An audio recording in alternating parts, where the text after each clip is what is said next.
Miss, Miss Yula, I just want to ask you kasi you're a veteran actress na rin, di ba? Hindi man natin ikakaila and you're an amazing actress at makikita hindi pa rin channel, di ba?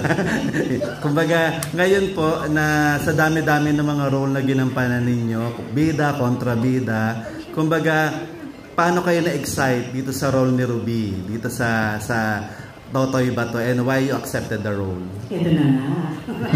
Ito na ang sasabihin ko. First movie ko with Viva Films when I was 14 years old ay Dugong Buhay, na ang sumulat at nag-direct ay si Carlo J. Caparas.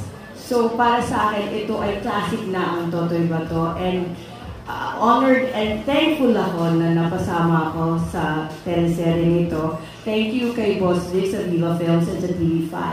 Dahil, alam mo yun, parang 360 na nag-umpisa ako na Carlo J. Caparas ang gumawa, and then ngayon, gagawa rin ako na siya rin ang sumulat.